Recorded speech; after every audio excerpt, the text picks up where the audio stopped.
liberalism see free markets and free trade as a foundation for human flourishing, creating the most favorable conditions for individual liberties, job growth, technological innovation, and transnational collaborations that promote peace and global prosperity.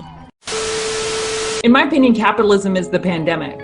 That is the root cause of so much of the suffering we're experiencing now. Climate change. We are turning so many natural resources into money. Our methods treat the people doing the hardest, most dangerous work as disposable units of production. In the interest of making ever-increasing amounts of money, we are undermining the foundations of life. We need to save the economy, or we need to keep businesses going. It makes sense. But I think we have to ask a deeper question, which is, well, what's an economy for?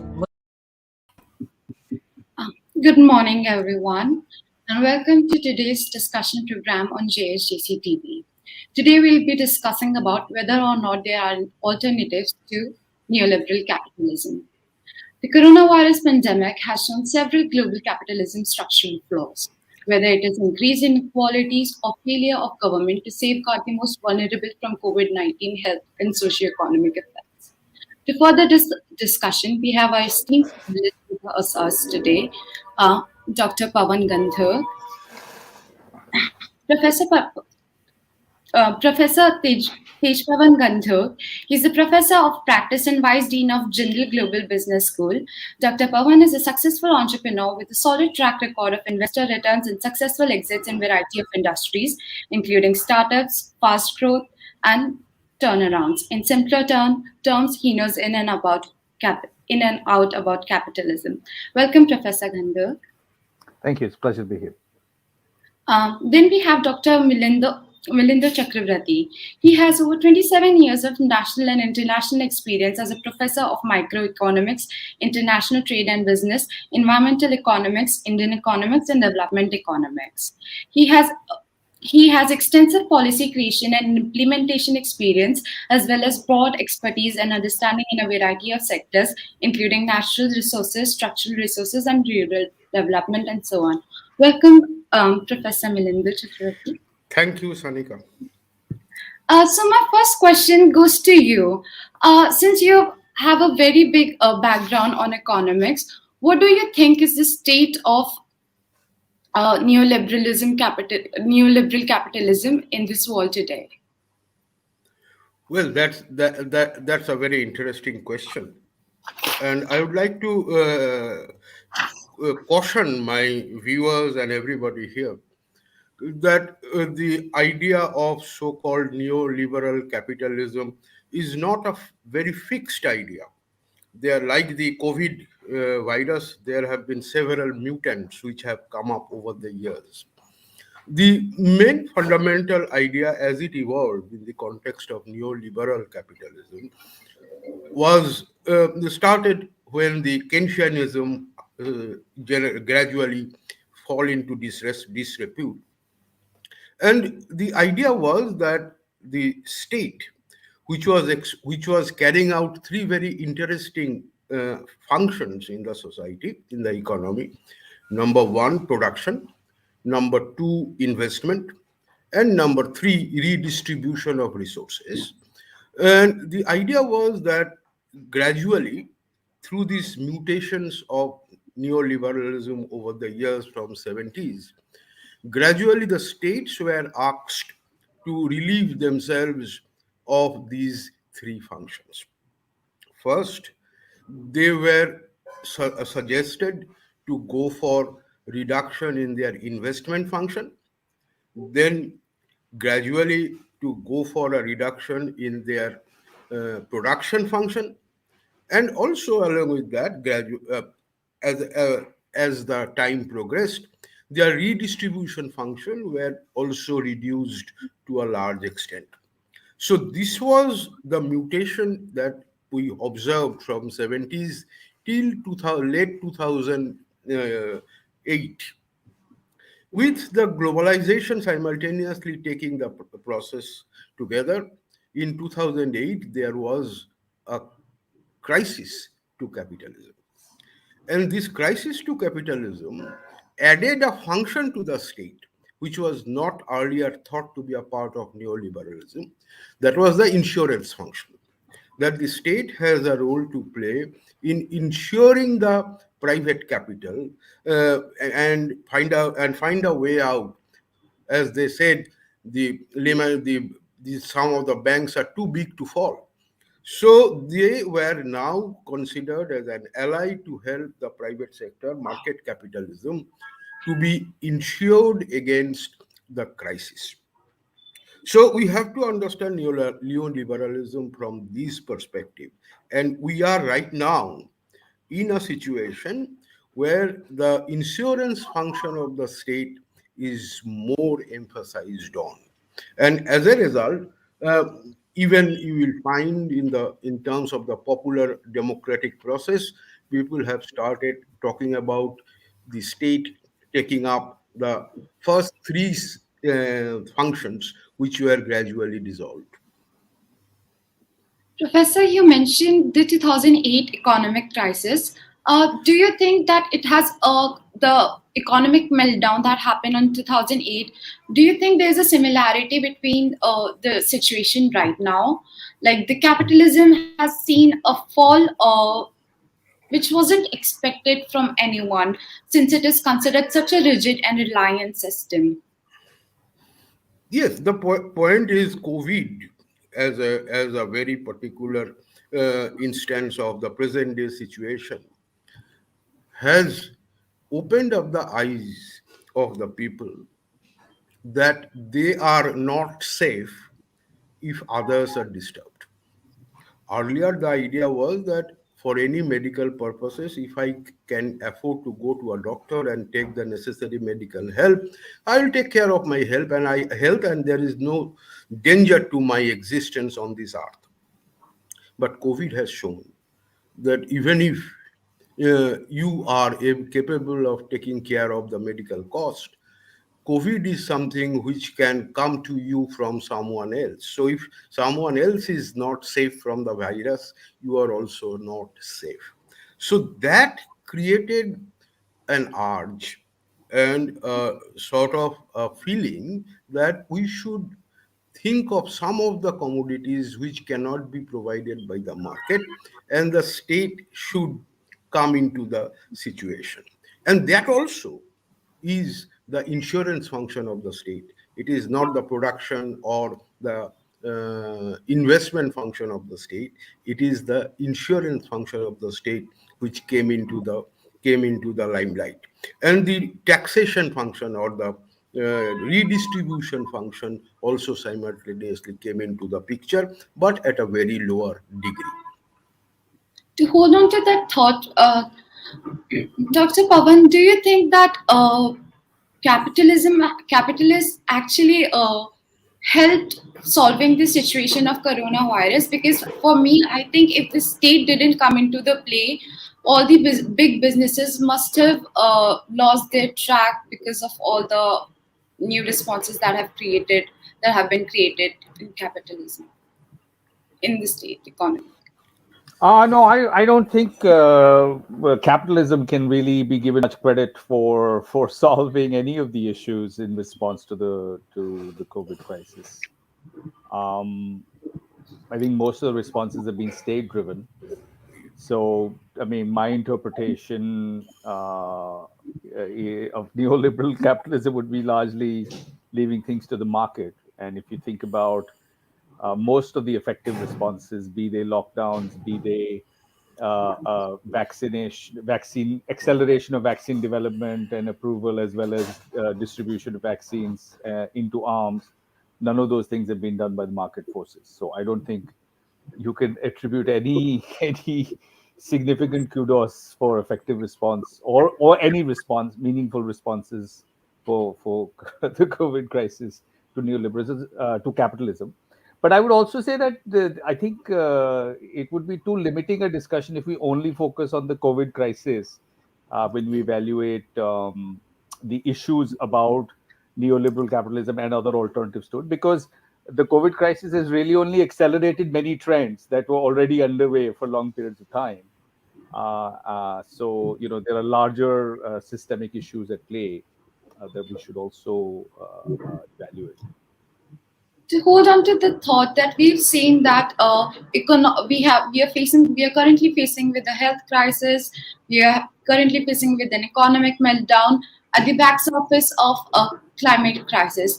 Do you think that capitalism, after the after this period, if this period, you said it's not limited to that, but do you think that afterwards, maybe when the situation turns around, it will solve on its own? No, I don't think so. I think these are many of the issues that you just mentioned are precisely the reasons for people to ponder meaningful alternatives to neoliberal capitalism, because these issues are clearly pointing out the limitations of neoliberal capitalism's inability to meaningfully help address them. And we've sort of had the large focus and the debate has been on, as Professor Milindo said, there are many mutants or variants of neoliberal capitalism, but the most dominant or the delta equivalent has been the Anglo-American form of liberal capitalism. And that has particularly the problem has been that people have attempted to posit that there is no meaningful alternative to Anglo-American form of liberalism by claiming the downfall of communism, or at least of the Soviet Union form of communism as proof that there is no alternative. But many of the issues that you just pointed to are showing up that there is a very important need to find other meaningful, either significant mutant variants or genuine other transformations to the situation. And there are many such alternatives, by the way. There is clearly the Chinese authoritarian version of capitalism. There is also the Russian, or some people would argue even the Indian form of capitalism, as well as the American form of capitalism, is also increasingly moving to this oligarch form of capitalism, which probably only further exacerbates. It's probably one extreme end of the Anglo-American form of the problem. But then there are two other interesting alternatives. One is the more redistributive, more social balance, higher taxing forms of what, for example, the Nordic states, Denmark, Sweden, and so on, as well as Canada, and to some slightly lesser extent, New Zealand and Australia also attempt to adopt. And one other very interesting alternative, which is long forgotten, is what Mahatma Gandhi actually articulated as a more Gandhian form of, a much closer to nature, focusing on self-sufficiency, artisanal forms of livelihood, etc. And not focusing on the modern economy GDP growth indicators as an objective function of trying to maximize those, but balancing environmental and social income equality with that. And the sad part is that Nehruvian socialism, Fabianism, basically completely sidelined this articulation of the Gandhian view for economic policy, and made a saint out of him and Mahatma out of him, and just completely sidelined that thought.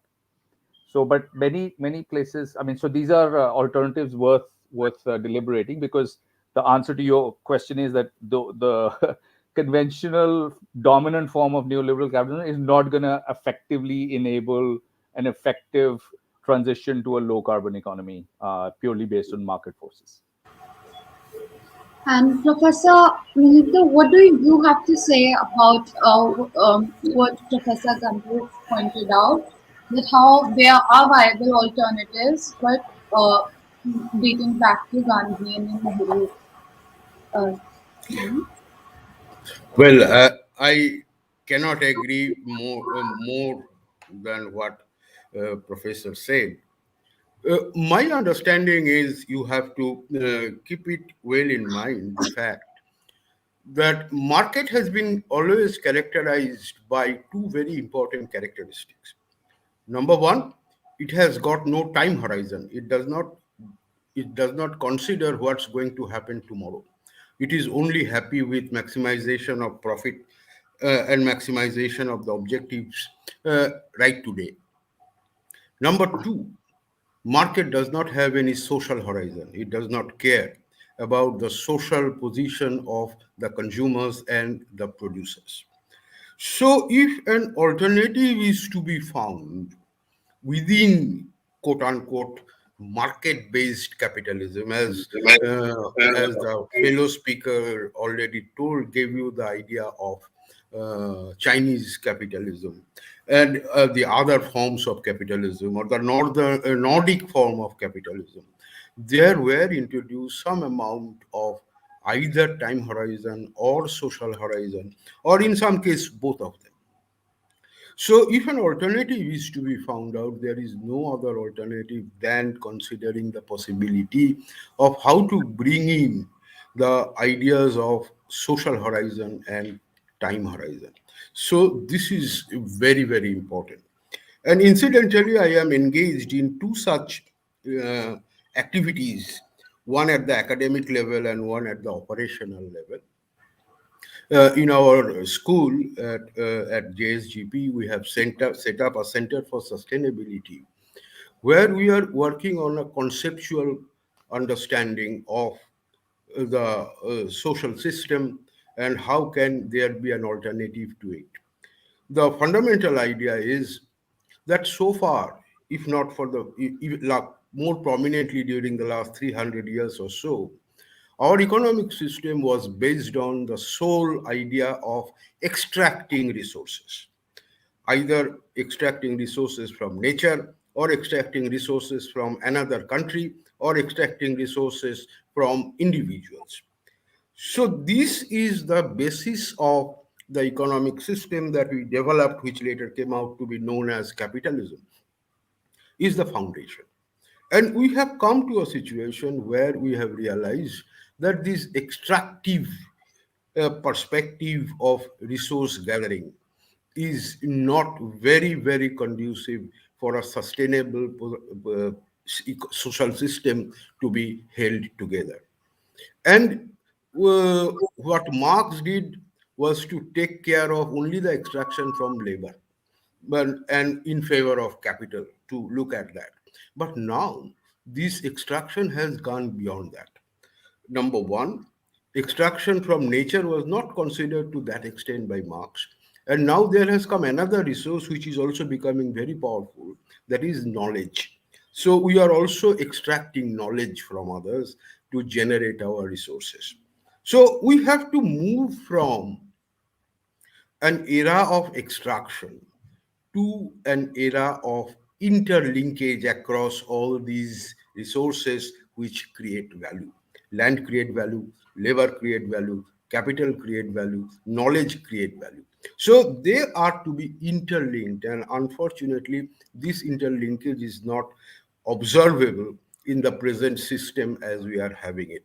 So we are trying to develop a model of intersecting, where all these resources can be interlinked into a sustainable social system which can have a time horizon and a social horizon.